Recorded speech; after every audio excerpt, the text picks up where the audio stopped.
Hello and welcome to We Need to Talk. My name is Abena Owusua. Today we are going to talk about a whole lot, and I believe it's going to help all of us, those watching and us here on the show live. Again, my name is Abena Owusua. Please remember, if you've not subscribed to our channel, you can go over to YouTube. If you're watching from Facebook, you can go on YouTube. Our channel is Owusua TV. Again, it's Owusua TV. It's Owusua. Owusua. Owusua TV. Remember to subscribe. And after this show, there are so many other shows that we've done in the past. You can go back and watch. And always remember to share, and subscribe. Remember, we are sponsored also by O&O Signature. O&O Signature also sells all things African, from clothes for men, women, children of all ages and sizes. We have accessories. We have necklaces, bracelets, waist beads, everything you could possibly think of. We have sandals for men, and we have for women, and we have purse for women as well. All your African needs, contact O&O Signature at 469-769-2306. Again, it's 469-769-2306. You can also follow O&O Signature on Facebook and on Instagram at OO Signature. OO Signature. We have our Valentine's Day sales coming up soon, so please remember to make a purchase for yourself or for a loved one. All right, so again, this is We Need to Talk, and our topic today is going to be quite interesting. Before I discuss the topic, let's welcome our guest today. We have our very own Dr. Phil. This is not the American one. This is the African-American one. This is the original African, specifically Ghanaian Dr. Phil, and he's going to introduce himself, say a little bit about himself, even though he's not a stranger to We Need to Talk, and then we're going to get started. So welcome, Dr. Phil. Thank you, Abena. You're welcome. You want to just tell us a little something about yourself for our first-time watchers today? Yeah, thank you. It's welcome. A pleasure to be back. My name is Phil Baden, and I'm an assistant professor at the University of Texas at Arlington School of Social Work. Okay. All right, thank you. So in the past, Dr. Phil was here. We discussed ACE, which is Adverse Childhood Experiences. And today, our conversation is going to continue that way. But our topic today is we are what we see and what we think.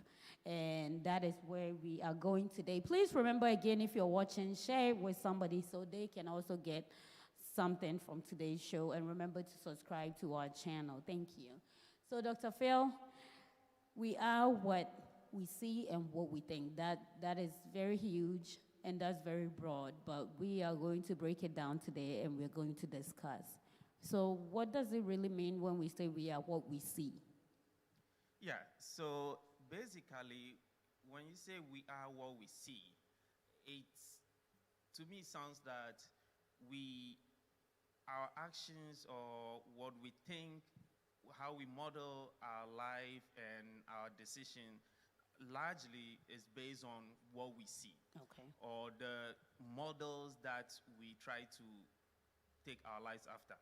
Okay. For instance, if you grow up in a household where your parents, your mom is a doctor, your dad is a doctor, your brother is a medical doctor, you're likely to be much more in tune with practices relating to the health, the medicine area.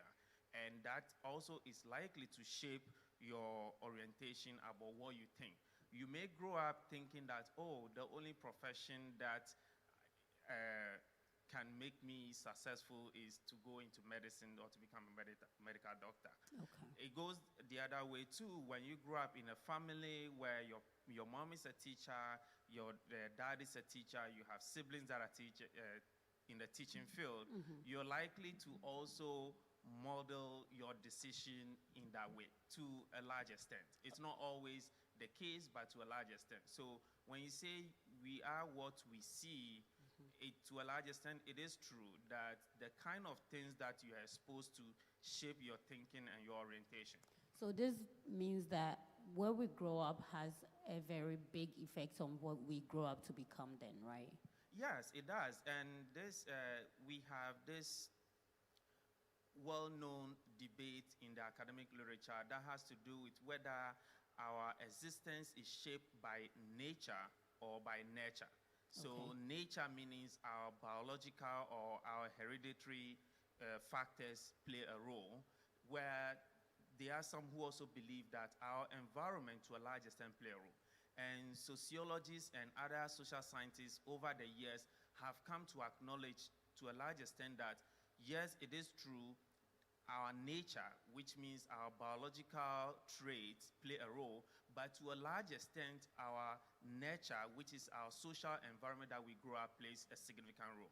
There has been some experiment done on animal populations where they place uh, a newborn baby among apes, Okay. and that child grow up with features of an ape, which goes to suggest that even when you have your nature, which is your biological trait, dominant, the environment you grew up plays a greater role.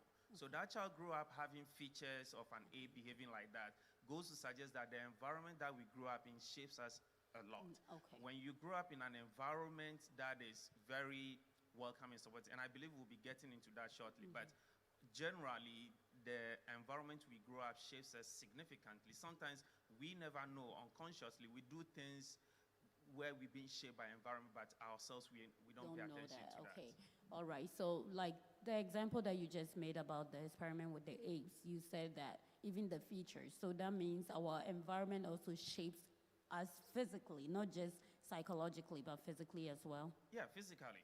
It shapes us physically. How we walk and how we do things. That experiment was very eye-opening. It's been cited several times to suggest that our environmental factors plays a huge role, especially in our upbringing, up Okay. to the point where we grow to be maybe 18 or young adults. When our brain is being formed in the early formative years, the environment we grow up in plays a significant role in who we become in future. Okay. So then, I'm just gonna jump ahead and we're gonna come back. How does one break out of cycles if we are shaped essentially by where we grow up? How do we break that cycle? Yeah, well, we can break that cycle by, first of all, acknowledging the environment in which we are. Okay. So if you are in a toxic environment or an environment that is not conducive to where you want, you first of all have to acknowledge that, yeah, this is the environment in which I am, and this is where I want to be. So I Okay. want to get out of this toxic environment into a more supportive and a more nurturing environment where I can realize my full potential. So first of all, you have to acknowledge the environment in which you are, and then seek the right support and the right type of treatment and counseling that can take you from the toxic environment into a nurturing environment where you can build yourself to be who you later become. Okay, now going back to where we started. So we know oftentimes we hear ourselves, or sometimes this show is mostly centered around the youth because they are the future and they can effect more change than our parents can. So we sometimes see our parents say, okay, I want my children to do better than I did. But yet our parents are also shaped by like old traditions and stuff, and that's how they want to groom these children to be. So how does one grow to be something different than what they're seeing in their home, especially with us coming from Africa with so much ties to our culture? Yeah, it is true, and every parent desire that a child to do better than he or she. So if you I grew up in an environment where I witnessed poverty, I experienced poverty. I know how challenging it was for me in order to be who I am today. Having experienced that, I said it that, yes, my children at least should do better than I am. And that has been every parent's dream. When we come to America here, our goal is at least set a better path for our kids. Now, in doing that, we also have to acknowledge that there are certain practices and certain things we have to let go. Okay. So certain things that we are used to that we do back in Ghana, or when we come here, we come with those attitude and practices. We have to be ready to let some of those things go, Okay. so that the child can realize his or her full potential to be who we want them to be. All right, Dr. Phil. So today I have a whole lot of questions for you, and I'm not sure that we're going to be able to do it in one sitting, but I'm sure we are going to get somewhere today. So, my next question is, how then is it possible that a parent, like a group of immigrant parents, specifically African parents, can have a child here in the U.S. and those children will live in that home with the same language, food, and all, but these children will grow up completely different than the parents, with different ideologies, with different outlook on life? How is that possible? Well, we have to acknowledge the amount of time that the kids are spending at home. Okay. And the amount of time they are spending outside of home. Okay. So we may have a child who is born here, but that child, as he or she is growing, is spending more time outside. Okay. And is spending more time in an environment that is influencing his or her decision.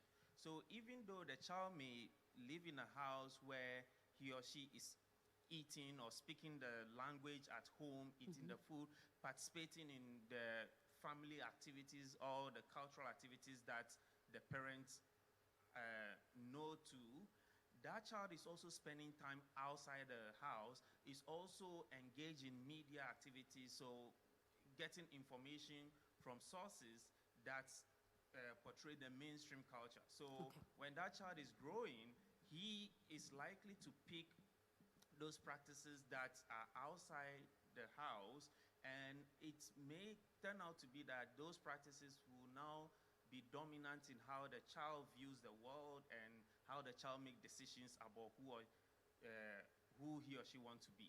Okay, so at the end of the day, if a child is basically living in two different environments, they make that conscious decision that this is what I want to be, and then they choose it that way. Versus if they're just living in one particular environment, they don't have a choice. Well, they do have a choice, but unconsciously, they're like growing with that, what they're seeing in that environment.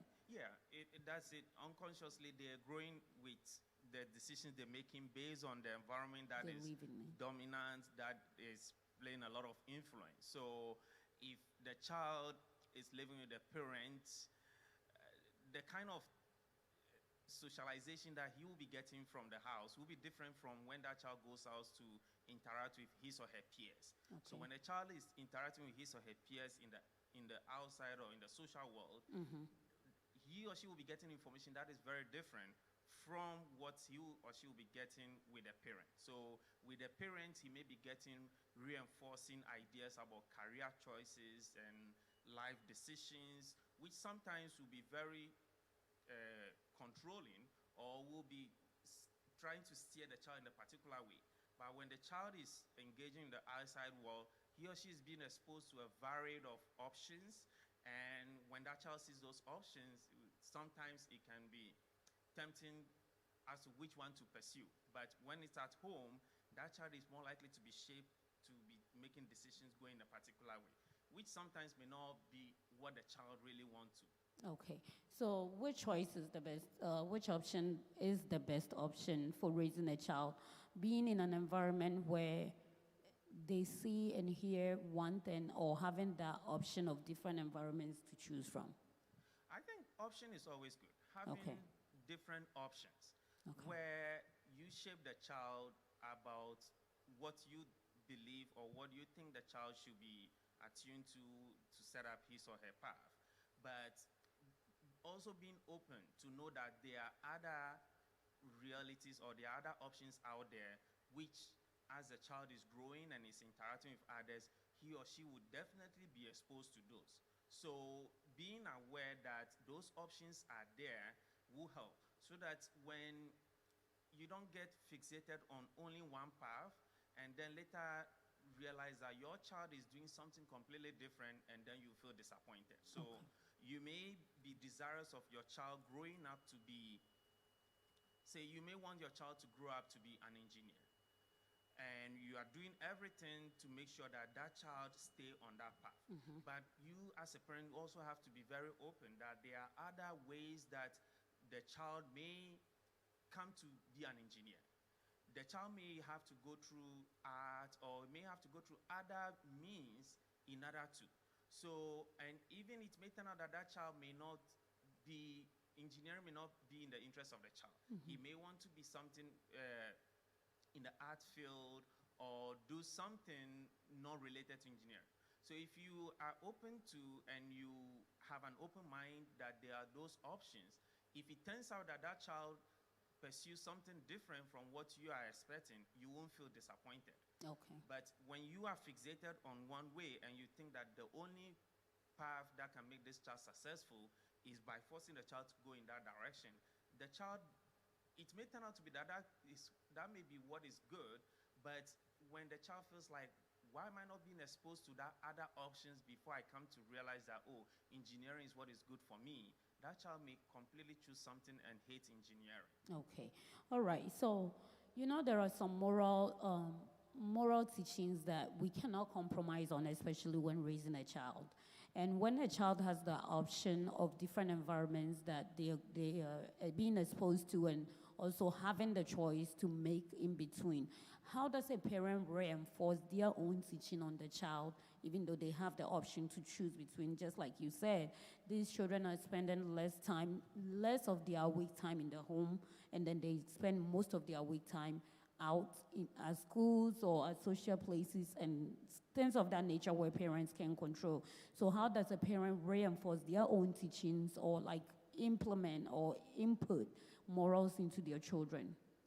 Yeah, so I would say that this is a challenging issue, and I will be very upfront that I don't have the answers to all That this. question, okay. Because it is real that if, as an adult who has a child, you will be thinking about how dangerous the social world is. That you want to make sure that your child stay away from drugs, stay away from risky behaviors that will pose a problem to the child later on. So it is a challenge, and how you present it. If you come across as somebody who is very controlling, wanted to be snooping into each and everything that your child is doing, that may backfire, especially if the child reaches the age of adolescence where he or she is experimenting or is exploring things. Okay. That can be very problematic. So for children who get to the age of adolescence, that will have to be tackled with some care. Okay. Now, as a parent, it works best when the child is living in a two-parent household, Okay. where both parents can have a conversation with the child that's age appropriate as the child is growing.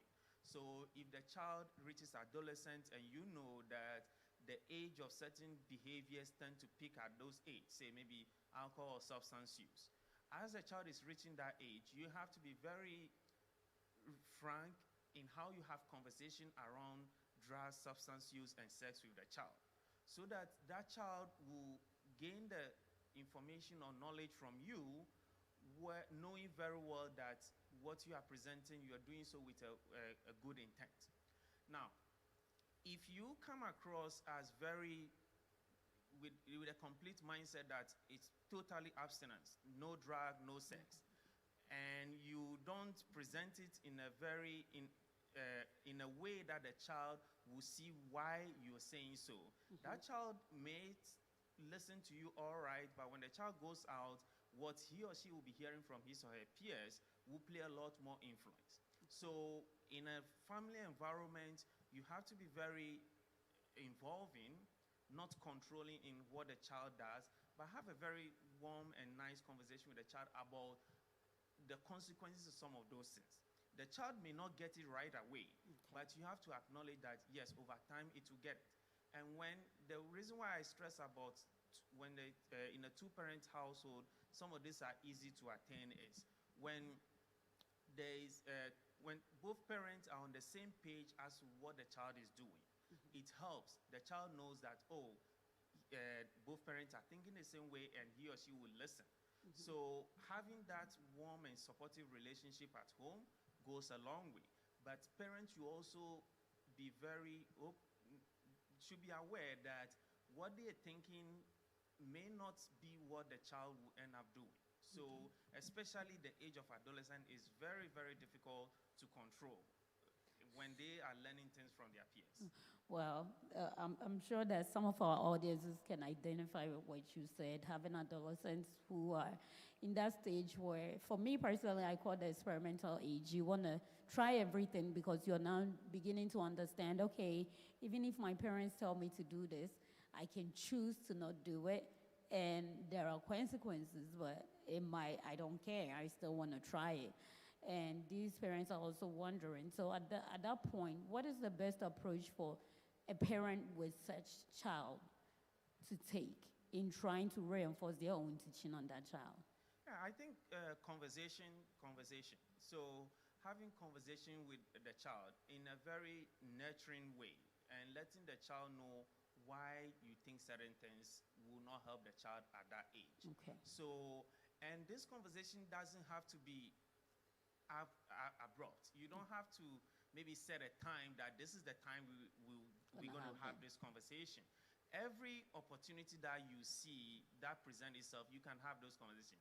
There are some difficult conversations that you may not want to be looking straight into your child and have those maybe having to do alcohol or sex, but maybe you are driving where everybody is stuck in his or her seatbelt. You can have those conversations that you yourself will feel a little uncomfortable talking about, but when nobody's looking at each other's face, you can have those conversations. If you're in a car and there's a discussion on the radio that touches on what you're thinking, you can sit down, you can process that with your child so that the child is learning through that. So it is a learning environment that has to be fostered in the house so that the child will be able to receive those information. And also when there is that positive learning environment at home, if the child goes out and hears something, or if the child sees something on the TV or on social media, that child can come and talk to you that, oh, my friends are talking about this. What is it about? Or if my friends are doing this, but you don't want me to do this, or you don't want me to be part of this group, why? So when the child asking those questions and how you respond to it will also help the child know that, okay, this is the reason why you are saying that, maybe not now, but later. Okay, thank you, Dr. Phil. Again, thank you to each and everyone watching us live today. This is We Need to Talk. My name is Abena Owusua, and today we have the pleasure of speaking with Dr. Phil, and we are talking about this broad topic, what we are, what we see, and we are what we think. Right now, we're just discussing more in depth about what we see, which is our environment that we grow up in. And so please remember, if you're watching us, remember to subscribe. If you're watching us from Facebook or YouTube, it's Owusua TV. Again, it's Owusua TV. It's OWUSUA. Again, it's OWUSUA. This is the channel where you can learn all about Africans, our struggles, our blessings, everything that goes on in our lives, the good, the bad, the ugly, and everything that is in between. Again, remember to subscribe. You can also follow us on our social media platforms. On Facebook and on Instagram, it's Owusua TV. Again, it's Owusua TV. All right, Dr. Phil, so I'm going to be more specific now. Now we are coming back to our African homes, where our parents are coming from different culture, all together. Their culture, like their generation, just in their generation, everything was different, and then in the culture, everything is different. And here they are, they find themselves in a country that's foreign to them with things that are, with a culture that seems almost opposite of what they know. And then they have children that were born here in the diaspora or somewhere abroad, and they see something that is totally opposite of what their parents are trying to make them ascribe to. Now that is a friction that goes on in our home, and most often we hear that phrase, African parents, and the root of it is because of the fact that they're coming from different generation with different culture, and now they're having to raise these children in a different generation, in a different environment, which is what we are talking about. These children unconsciously grow up as they're seeing their surroundings to be.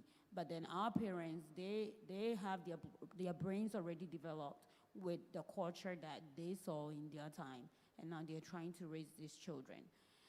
How do we make it? Let me just ask this first. Is it an easy way to tackle that? Like, bridge that gap of the way our parents see things versus how we see things? Well, I don't think there is an easy way Okay. because you have two different worldviews that I would say basically are about to collide. Okay. Our worldview in Ghana, in terms of how we are brought up, there are certain things that we have to do as a child that even you are taught a child is spoken to, a child speaks when he's spoken to, or children are to be heard but not to be seen. So with that, even among elders, when you, the child, you seem to have an opinion that you feel like you should be listened to, sometimes your opinions are not counted. So when we grow up in that environment as adults and we are here and we have kids that we try to tell them or we assume that they should listen to us without questioning, sometimes it comes across as you ask your child, go and clean your room, go and tidy it. It's like, why do I have to? If you don't have any answer to the child will keep asking, why do you want me to go clean my room? So those worldviews will definitely be on a collision path. It is very challenging, but we have to confront that and be very flexible. I always believe that we as parents who grew up in Ghana, the things that we went through, I would say that most of it helped me. There are also aspects that didn't help much. Okay. But taking everything together, the experiences that I went through helped me a lot. Now, does that mean that I have to bring everything, all those With you. experiences to raise my kids here?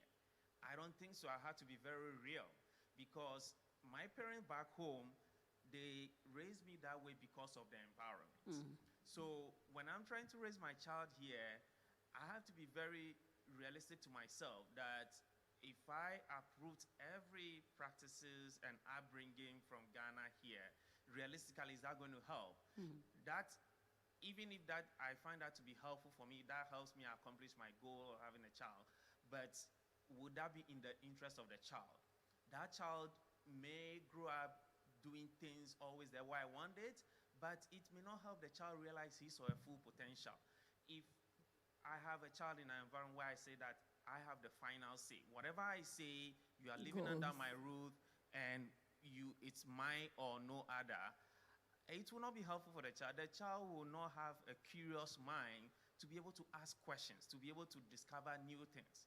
So it is a challenging thing which we have to acknowledge as parents that we are in a different environment, that some of the things that we learn or were brought up with back home in Ghana, even though they might be very helpful for us in who we are today, we are in a different environment and we have to be very adaptive so that some of those practices, even if we want to reinforce it, we find a way that we enforce it so the child will know that, oh, this is the reason why. So that we are also very flexible, that when the child is asking questions, we shouldn't think that this is unnecessary because, as I said, children at that age, they have a curious mind. They want to know why. They're always asking, why is this the case? And we adults, we take some of those things for granted. I talk about go and tidy your room. Well, the house and the room has to be clean, but the child will be asking why. And we have to find a reason and explain to the child why it is. Because the child may feel like, well, it's my room and I can sleep in a mess the way I want. There's nothing wrong with it. But we will still want like the place to be tidy up. So we have to explain to the child why. Even if the child is asking 10 times, why do you want me to? So, and if a parent, you don't have that patience, sometimes that can set up a fight between you and the Your adolescent child. child. Okay, thank you, Dr. Phil. And this question is just by the way. In your own opinion, who do you think has it the toughest? Is it African parents raising African American children, or do you believe that it's the African American children that have African parents? Who has it the toughest? I think the parents have it tough because as parents, it's hard to let go of that Culture. controlling power. Okay. So we have it tough when we tell the child to do this and the child is not doing it the way we want to, or the child is asking question. It's tough for us to take that. So It's tougher. I think African parents have it tough. And especially some African parents are also very controlling, that they want things this way or no other way. So we have it tough generally. Okay, I'm just going to argue that point before we move on. So the parent that has that controlling issue, how is it tough for them? Because they're making the choice that they want to be controlling. Because, like you said, you have to be flexible. And you have to take into account everything that is involved. So if you want to be controlling and be fixed on one idea that this is how it has to be and this is how it's going to be, are you not making it tough on yourself? Yeah, you're making it tough for yourself. And that's why some parents are also happy in a way when the child has to leave for college. But at times too, when the child has to leave for college, they also are feeling like, oh, they're going to lose that control over the child. So they will still want, oh, is it possible the child go to school nearby me so that every now and then I can be snooping on and checking on to see what the child is doing, even when the child is 18, that he or she want to live a life that other kids are also living. Now, that is not to suggest that there is a free room, the child can live life, other kids, but the child will always want to do things that his or her peers are doing. And if you are very concerned, if you show interest, and you know the type of friends that the child has, you will not be so worried when that child is 18 and want to associate with certain friends, because you know it will happen no matter what. So if you are the parent who is very controlling, all I can say is that find a way to understand and let some of those go, because a time will come, definitely, that child will want to go and fend for himself and want to chart a path that he or she want to realize. Okay, thank you, Dr. Phil. I can just imagine a controlling parent sitting down watching the show and telling themselves, I'm not controlling, I'm just concerned about my child. So how do we differentiate between those words? Because especially in our African homes, we tend to get them confused together. A parent will say, no, I'm not controlling. But the child will say, no, you're controlling. So how do we differentiate between the two? I would say that if you ever get to the point where you have to argue as to whether you are controlling or concerned, I would say that, yeah, indeed, you are controlling. Because when you are concerned, you are involved, you are concerned in the child, not only an aspect that you think suits you. Because you also have to listen to the child's needs. You have to be attuned to what the child is doing and what the child wants to do. I'm not saying that if the child wants to do something and you realistically know that this is not in the interest of the child, you let it go. I'm not suggesting a free-for-all environment, but I'm suggesting an environment where if there is love, if things are talked about and discussed, the child will come to know that my parent is this. There are times I ask my parent for this, even when he or she doesn't want, he or she allows me to. So that child will know that, oh, even at times when I ask something that he or she doesn't want, he finally allows me to. So when there is that warm and nurtured environment that you get discussions, because when the child reaches that age, you also have to be open that this child is growing and it's no longer, I don't have to treat him as a child anymore. I have to also listen to his ideas. I have to listen to what he has to say. If he's thinking in a certain way that I know is completely different from what I think should be, you have to first listen and find a way to convince that child as to why what he is thinking may not be right for him at that age, or you have to wait a little bit. So it is, but we will we want to say things that please us and say, oh, I'm not controlling, I'm only concerned. But your actions, your attitude, it's maybe telling that child that, yeah, you are hovering, trying to find out everything that the child is doing. If the child we know now is on social media, you want to be snooping in to find out what he is. When you're doing those things, I would say, like, I am not adept with everything. They know more than us. And if that child is so smart, he knows that this is what you're trying to snoop on. Places that you don't want that child to visit, he or she may be visiting those places secretly without you knowing, because he knows how to get to those places. So if you think you want to be controlling and you call it concern and you don't want, the child will know how to beat you with that.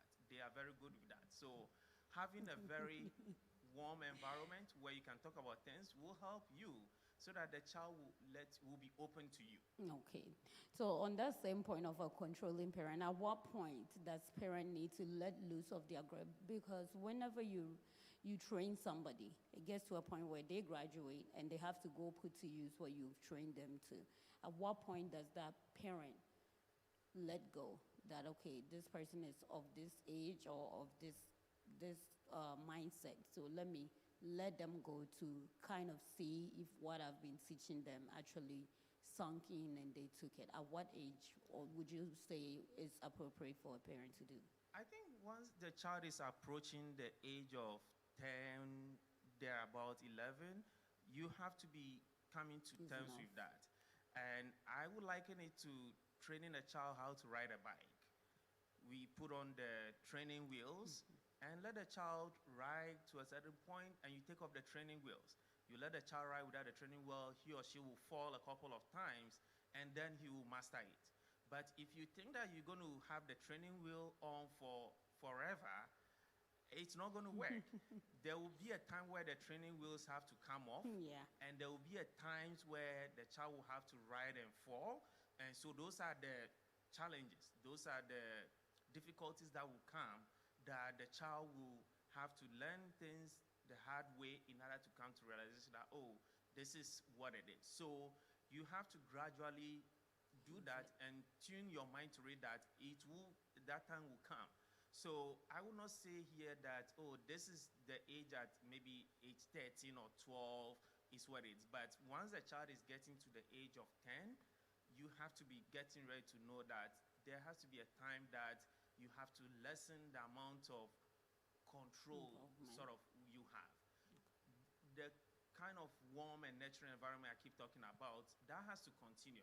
So that even if the child is at the age of 20, 25, if you have that trusting relationship with the child, when that child goes out and has to make certain decisions, that child can consult you that, oh, mom, dad, I'm thinking about doing this.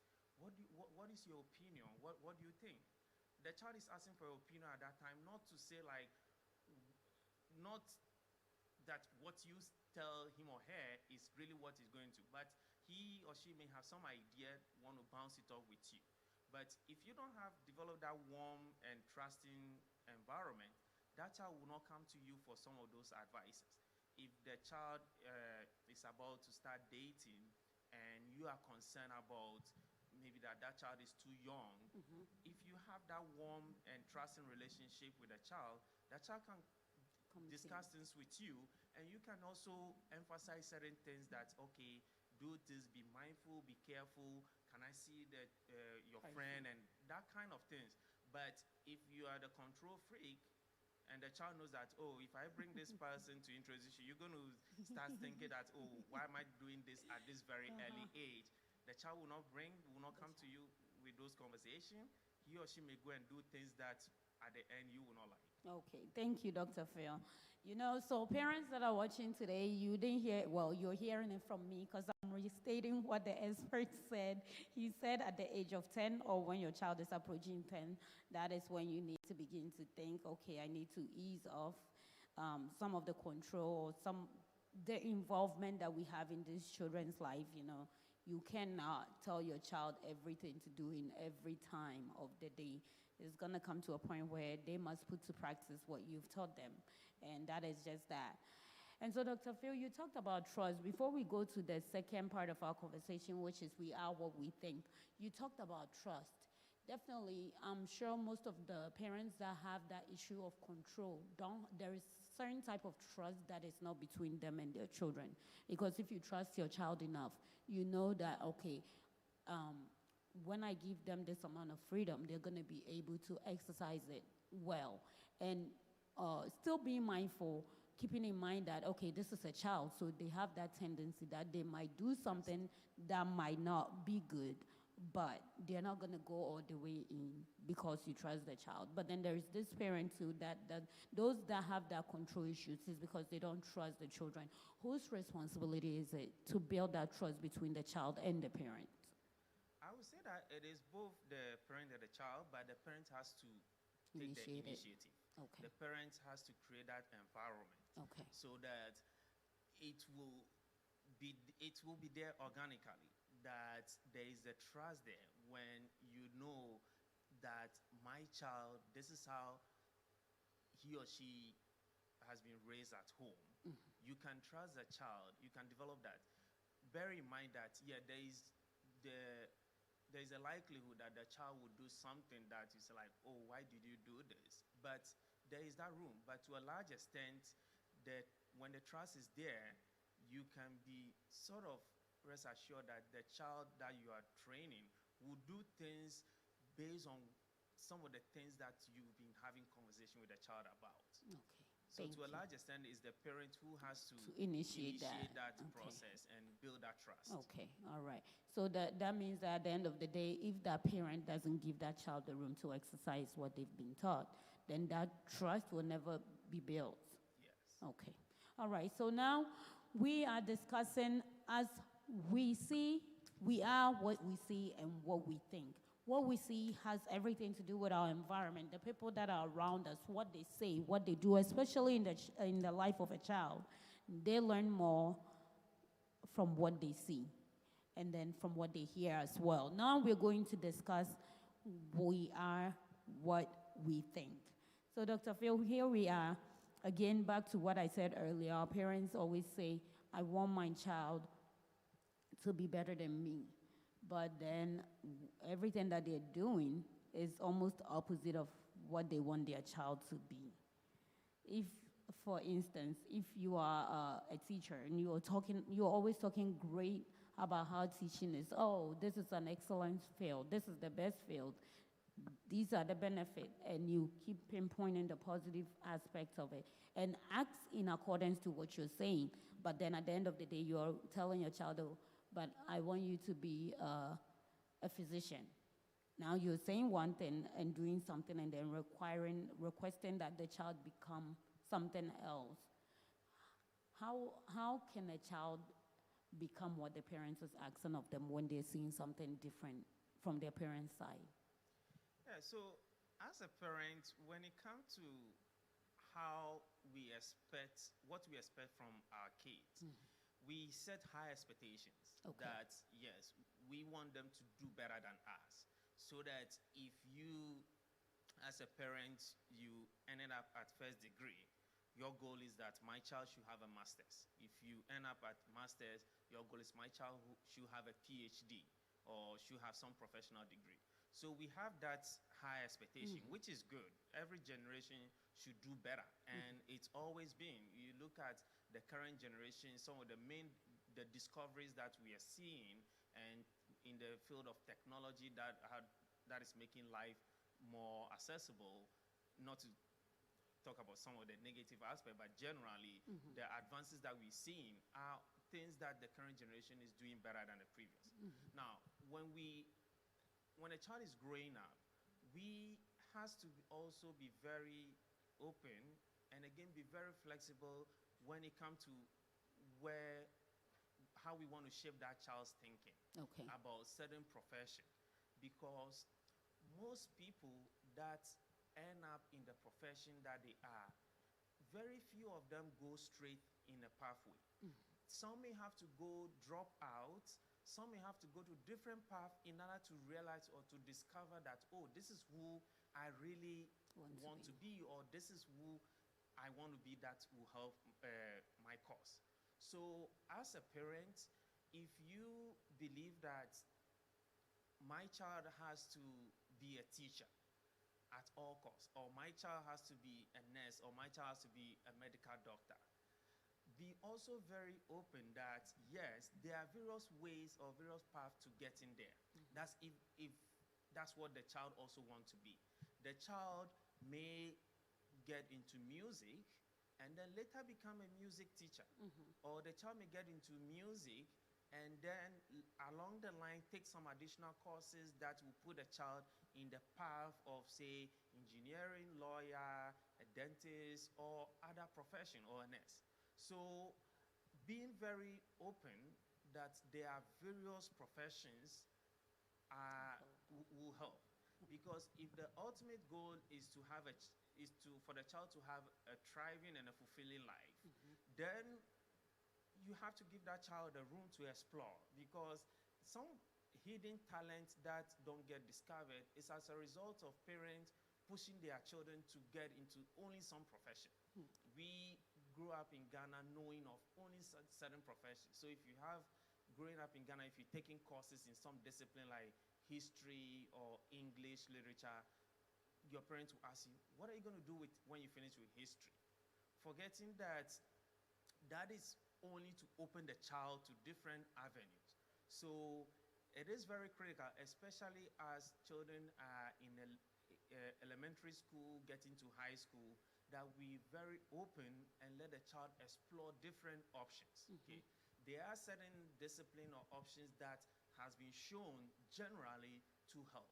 So the areas of science, technology, engineering, art, and math, if you emphasize those, and if you have a child who is well versed in any of those areas, that will help a lot.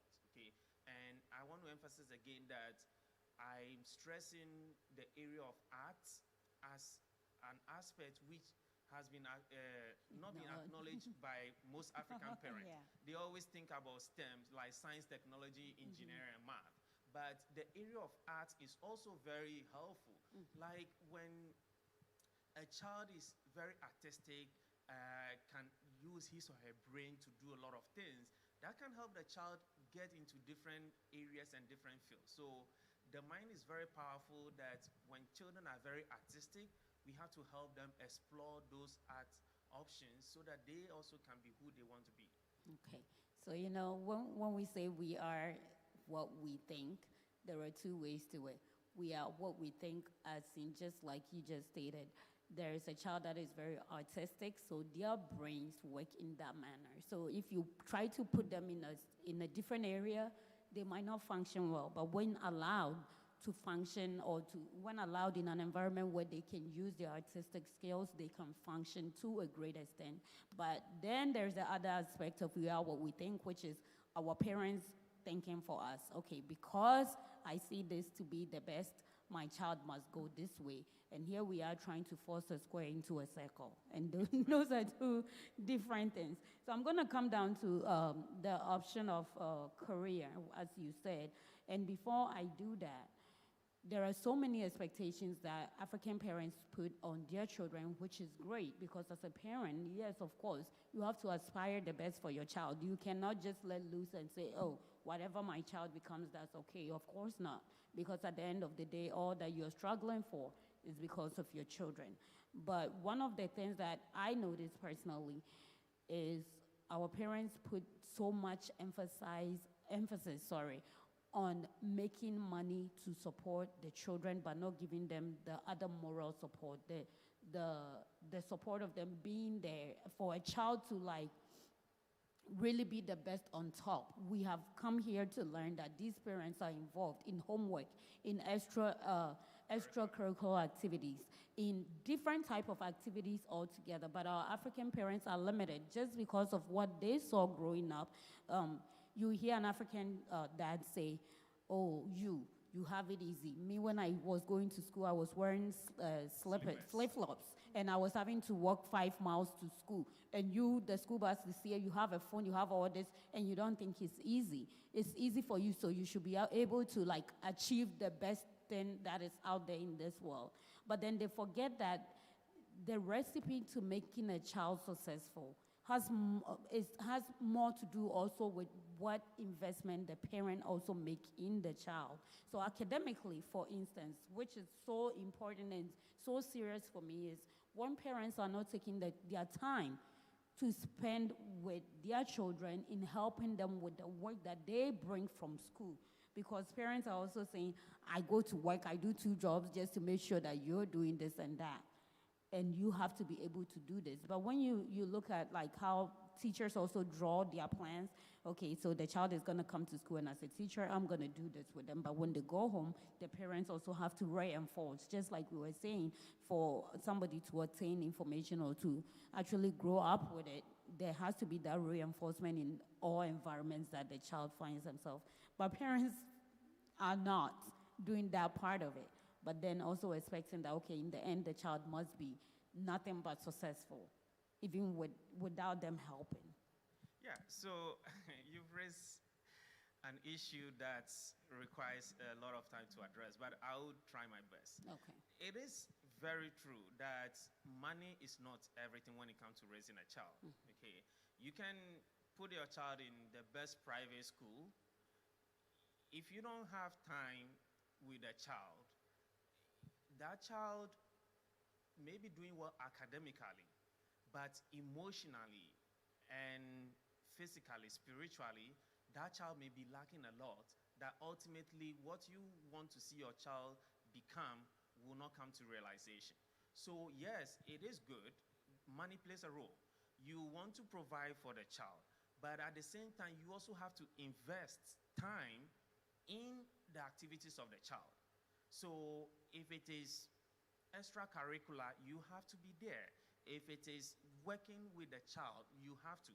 Now, I say so being cognizant of the fact that parents are working and they have difficult work schedule and all that, but it is also a challenge. So it will get to a point where you have to make that choice, make that balance that yes, sometimes you have to say no to Work.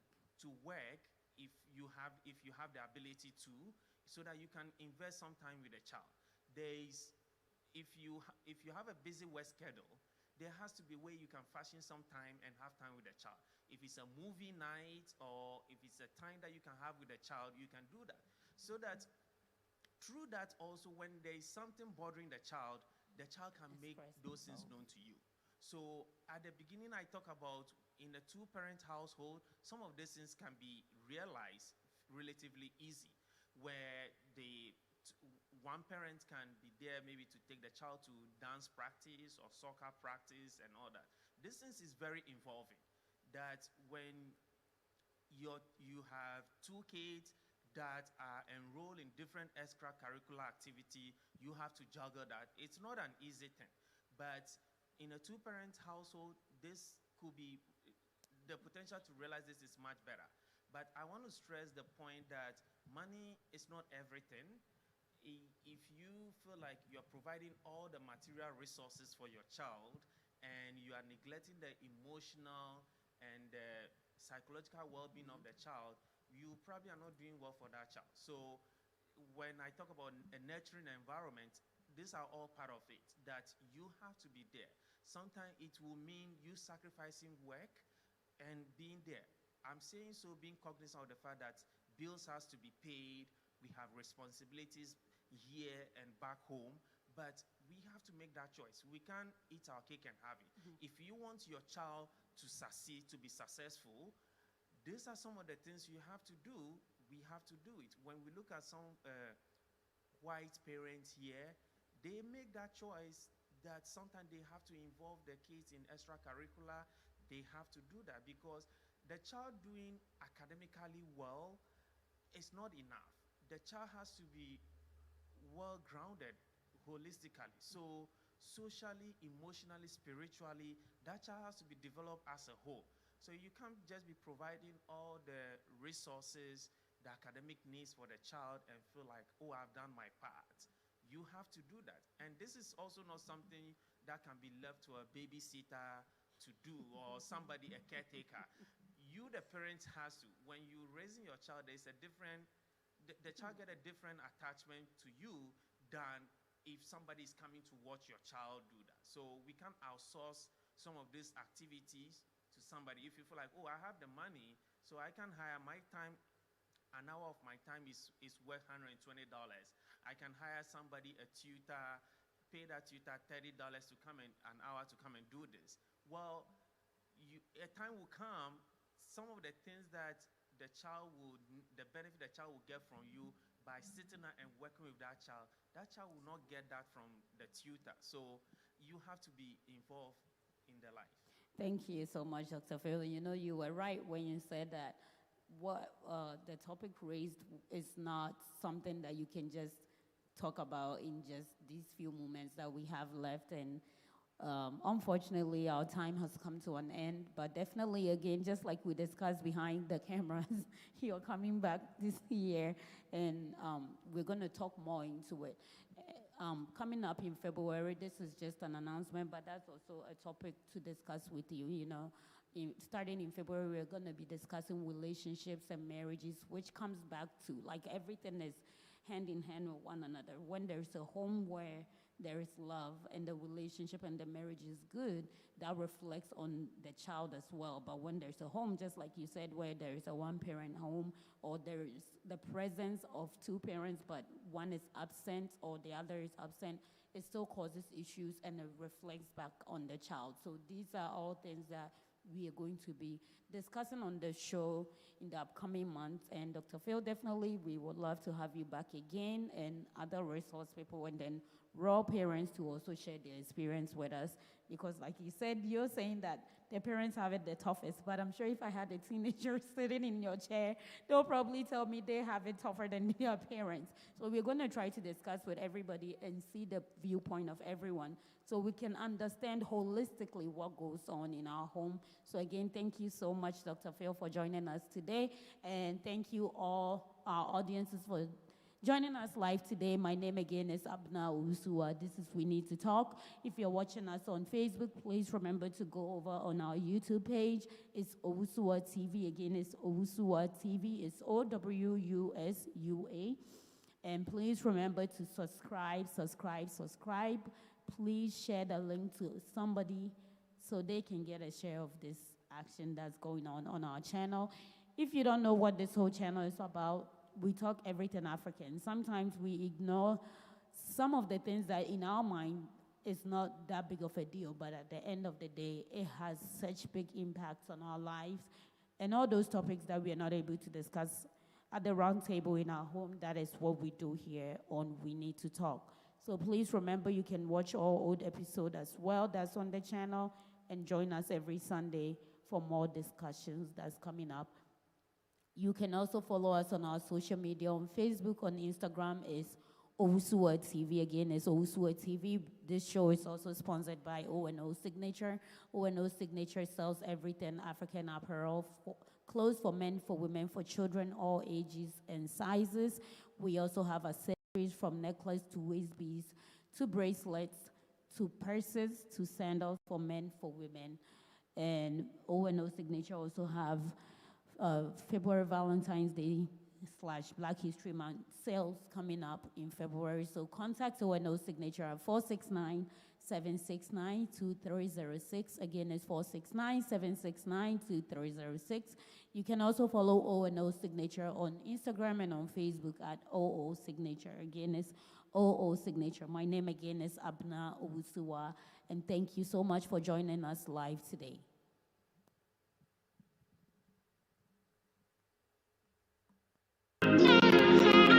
Abedimpo, Komi Kofi Kinata, move on baby, move. Honanana. Abedimpo, Komi Kofi Kinata, move on baby, move. Honanana.